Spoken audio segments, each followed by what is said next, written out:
사도신경으로 우리의 신앙을 고백하며 새벽 예배 하나님께 올려드리겠습니다. 전능하사 천지를 만드신 하나님 아버지를 내가 믿사오며 그 외아들 우리 주 예수 그리스도를 믿사오니 이는 성령으로 잉태하사 동정녀 마리아에게 나시고 본디오 빌라도에게 고난을 받으사 십자가에 못 박혀 죽으시고 장사한 지 사흘 만에 죽은 자 가운데서 다시 살아나시며 하늘에 오르사 전능하신 하나님 우편에 앉아 계시다가 저리로서 산자와 죽은 자를 심판하러 오시리라. 성령을 믿사오며 거룩한 공회와 성도가 서로 교통하는 것과 죄를 사하여 주시는 것과 몸이 다시 사는 것과 영원히 사는 것을 믿사옵나이다. 아멘.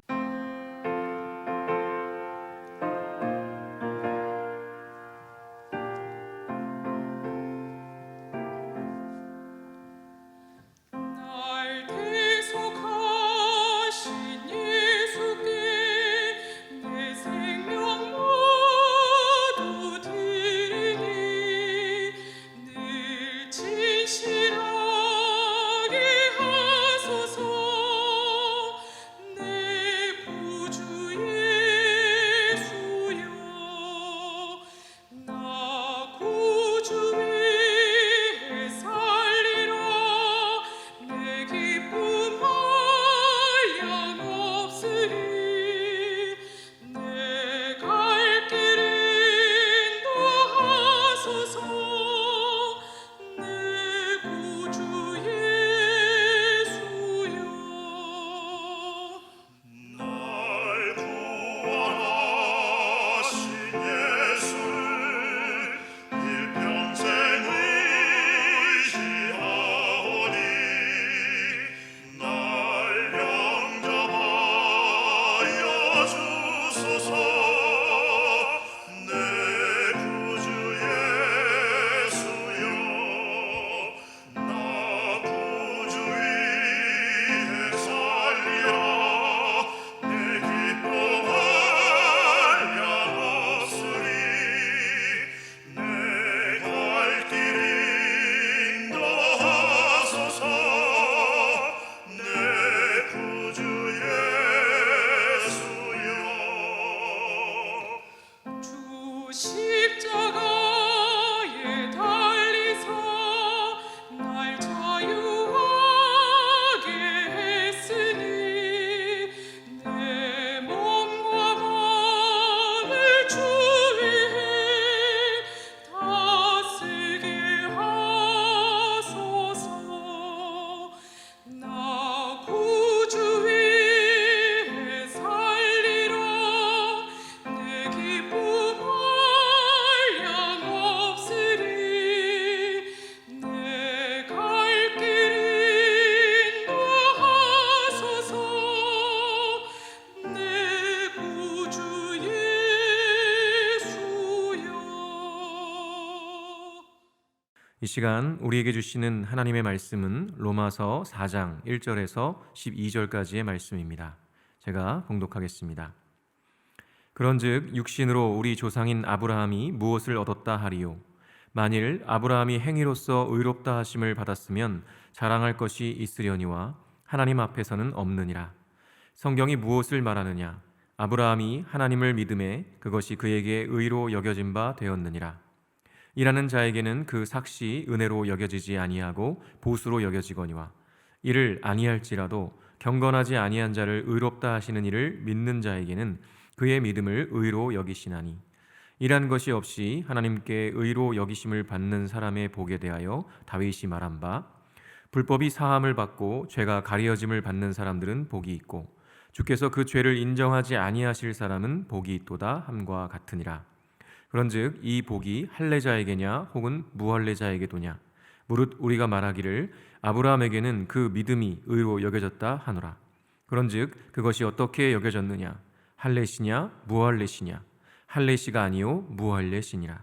그가 할례의 표를 받은 것은 무할례시의 믿음으로 된 의를 인친 것이니 이는 무할례자로서 믿는 모든 자의 조상이 되어 그들도 의로 여기심을 얻게 하려 하심이라.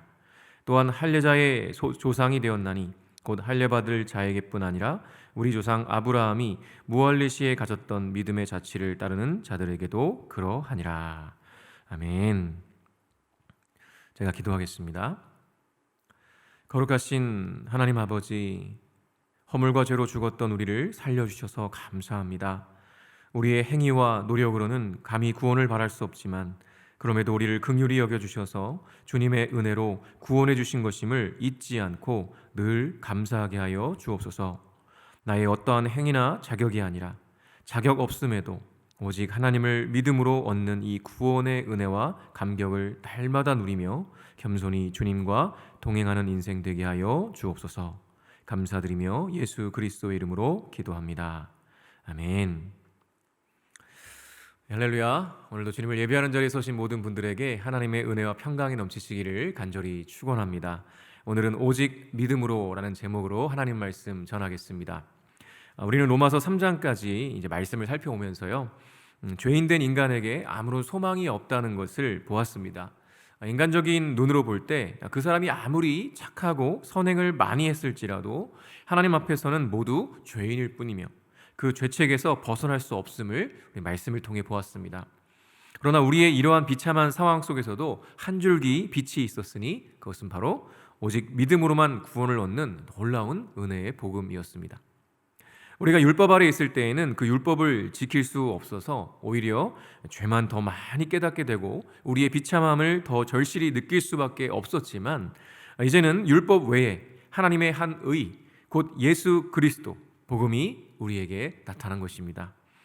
우리가 율법 아래 있을 때는 그것을 누릴 수가 없었지만 이제는 누릴 수 있게 된 것이죠. 이제는 누구든지 그를 믿기만 하면 은혜로 구원을 얻는 놀라운 길이 열린 것입니다. 3장의 마지막 27절에서 31절에 무엇을 말했습니까?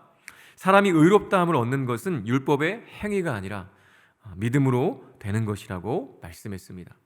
그러나 그렇다고 해서 믿음이 율법을 폐할 수 없으며 오히려 굳게 세우는 것이라고 성경은 증거하고 있죠.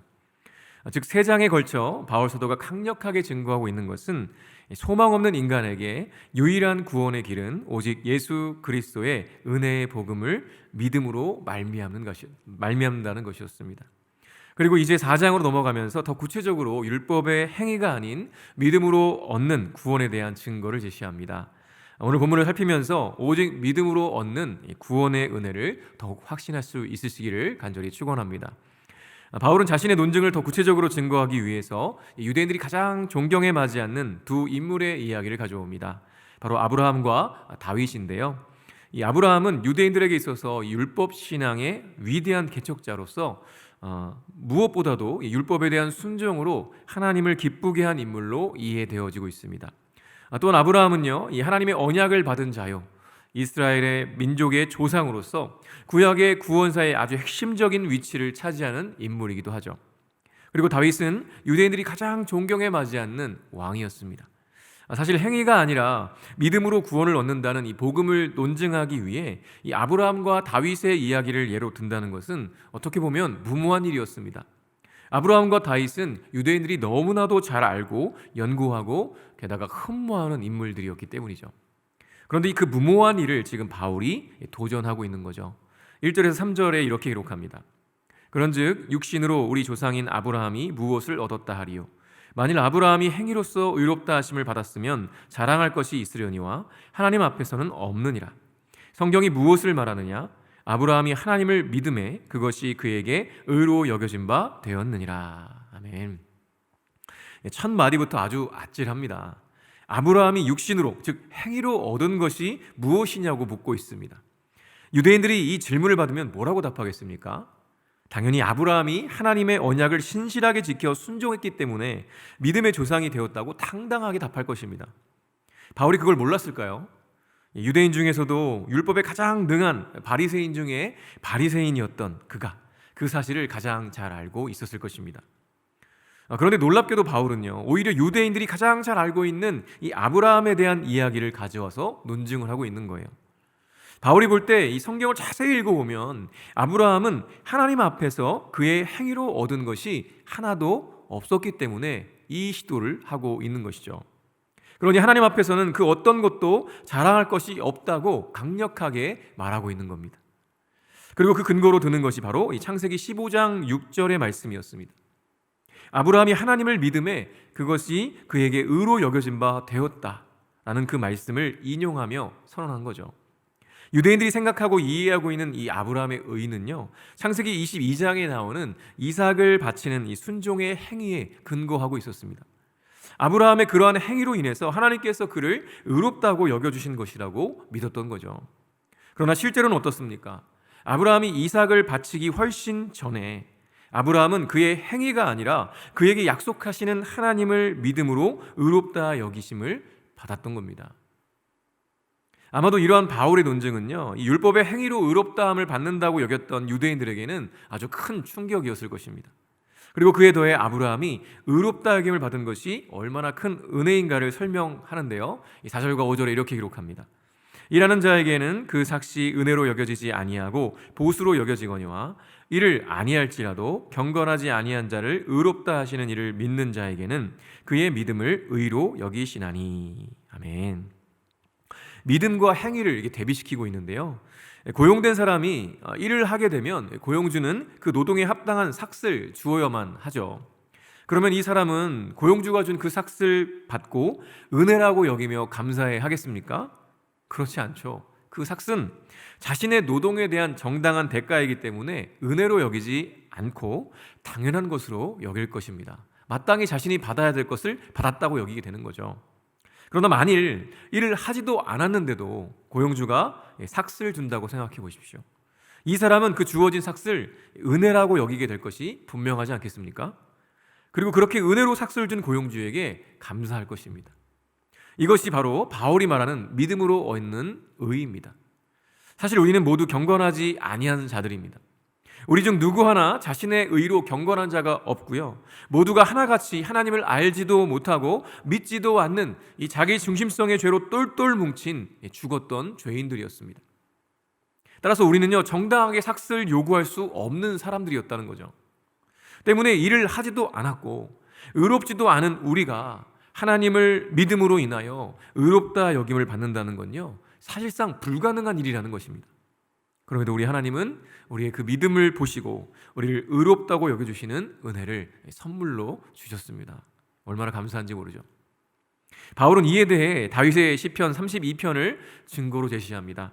6절에서 8절에 이렇게 기록하는데요, 이러한 것이 없이 하나님께 의로 여기심을 받는 사람의 복에 대하여 다윗이 말한 바, 불법이 사함을 받고 죄가 가리어짐을 받는 사람들은 복이 있고 주께서 그 죄를 인정하지 아니하실 사람은 복이 있도다 함과 같으니라. 아멘.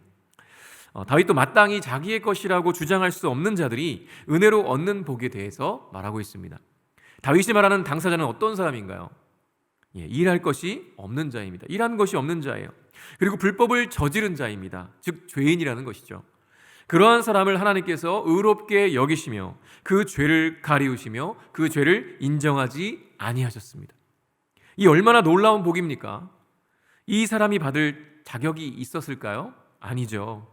그저 하나님의 은혜요 사랑 때문에, 즉 그 자신의 어떠함이 아니라 하나님의 어떠하심 때문에 거저받은 은혜요 사랑이었다는 것입니다. 성경은 그 은혜와 사랑이 행위가 아닌 오직 믿음으로만 얻을 수 있다고 계속 강조하고 있는 것이죠. 이 의롭다 여기심에서 행위는 그 어디에도 발 붙일 곳이 없음을 분명하게 보여주고 있는 것입니다. 사실 우리가 하는 이 성경 통독, 큐티, 기도 등등, 어떻게 보면요, 이런 모든 행위들은 우리가 절에 가서 108배를 하는 것과 비슷할 수 있습니다. 왜냐하면 이 절하는 것은요, 자신의 그 행위와 수행으로 무엇인가를 그 절하는 대상에게 원하는 것이기 때문이죠. 내가 이렇게 108번 절을 하는 수고와 땀을 흘려 정성을 들였으니 나에게 이러저러한 것들을 달라고 요구하는 것입니다. 이것은 가나안의 우상 숭배와 다르지 않은 모습일 것이죠. 우리 또한 그러한 잘못된 생각으로 경건의 훈련을 하고 있다면 그것은 나의 행위로 나 자신이 받아야 할 삭을 원하는 것과 다르지 않은 것이 되어버립니다. 내가 이렇게 예배를 드리고 이렇게 헌금을 하고 이렇게 봉사를 하고 이렇게 섬겼으니 하나님 나에게 저러한 것들을 주십시오 라고 하는 것이랑 똑같다는 것이죠. 경건치 않은 나, 자격 없는 나를 의롭다 하시는 근거는요, 그 하나님을 믿는 믿음이지 절대로 행위가 될 수 없습니다. 우리의 어떤 행위로도 결코 우리의 의로움을 주장할 수 없고요, 그저 그 죄를 가리우시며 그 죄를 인정하지 아니하시고 의롭다 하시는 하나님의 의와 은혜로 인한 것임을 결코 잊어서는 안 되는 것입니다. 우리가 예배를 드리며 또 말씀을 읽고 통독하고 기도하고 봉사하고 섬기는 건요, 우리가 뭔가를 얻기 위해 하는 행위가 아닌 것입니다. 우리가 이미 하나님의 은혜를, 하나님의 그 구원을 선물로 거저받았기 때문에 그 감사하는 마음으로 표현하는 것이죠. 주님을 사랑하기 때문에, 감사하기 때문에 그렇게 우리가 우리의 것으로, 우리에게 주신 것으로 주님을 섬기고 사랑하고 수고하는 것입니다. 순서가 다른 것이죠. 그런데 이 진리가 흔들리는 순간 우리가 행하고 있는 그 수많은 경건의 훈련과 섬김과 봉사를 근거로 하나님께 정당한 삭스를 요구하는 죄를 범하게 되고 마는 것입니다. 그것은 하나님을 다른 우상들과 같은 수준으로 내려오게 하려는 죄와 다르지 않은 것이죠. 그리고 바울은요, 행위뿐만 아니라 할례도 그 근거가 될 수 없다라고 말합니다. 10절부터 12절에 이렇게 기록하죠. 그런즉 그것이 어떻게 여겨졌느냐? 할례시냐 무할례시냐? 할례시가 아니요 무할례시니라. 그가 할례의 표를 받는 것은 무할례시의 믿음으로 된 의를 인친 것이니 이는 무할례자로서 믿는 모든 자의 조상이 되어 그들도 의로 여기심을 얻게 하려 하심이라. 또한 할례자의 조상이 되었나니 곧 할례 받을 자에게뿐 아니라 우리 조상 아브라함이 무할례시에 가졌던 믿음의 자취를 따르는 자들에게도 그러하니라. 아멘. 할례는요, 유대인들에게는 구원의 상징과도 같았습니다. 자신들이 할례를 받았다는 것이 곧 선민이고 구원의 확증이라고 여겼던 거죠. 그래서 이방인들을 할례 받지 아니한 자라고 무시하고 멀리하기까지 했던 거죠. 그런데 바울은 그 유대인들의 자존심인 이 아브라함과 다윗에 이어 할례까지도 가지고 나옵니다. 바울은 또다시 질문하죠. 즉 아브라함이 의롭다 여김을 받은 것은 언제냐는 것입니다. 그가 할례를 받은 이유냐 아니면 이전이냐라고 묻는 것이죠. 이에 대한 유대인들의 답은 무엇일까요? 당연히 할례를 받은 이유라고 말할 것입니다.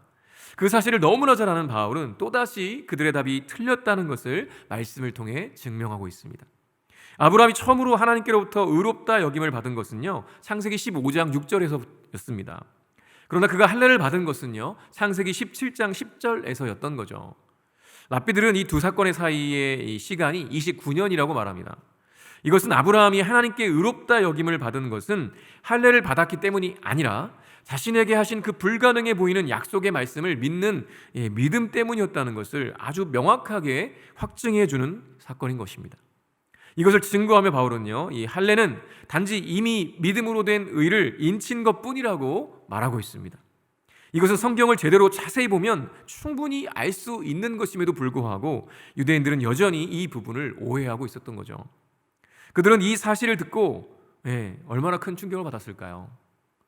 그리고 이것은요, 결국 할례와 상관없이 모든 믿는 자들로 하여금 의롭다 여기심을 얻게 하기 위함이라고 바울은 증거하고 있습니다. 얼마나 통쾌한지 몰라요. 그러니 유대인들이 할례를 받았다는 이유로 선민의식에 빠져 있거나 자신들만 아브라함의 언약 백성이라고 주장하는 것은 성경을 오해했기 때문이라는 것이죠. 하나님의 관심은요, 할례나 인간적인 행위에 있지 않습니다. 오직 아브라함이 그랬고 다윗이 그랬던 것처럼 죄인인 자신을 의롭다고 여겨주시는 하나님을 믿는 믿음에 있는 것이죠. 오늘도 그러한 믿음으로 하나님과 동행하시는 저 여러분 되시기를 간절히 축원합니다. 주기도문으로 예배를 마치겠습니다.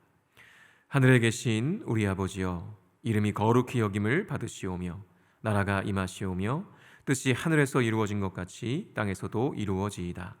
오늘 우리에게 일용할 양식을 주시옵고 우리가 우리에게 죄 지은 자를 사하여 준 것 같이 우리 죄를 사하여 주시옵고 우리를 시험에 들게 하지 마시옵고 다만 악에서 구하시옵소서.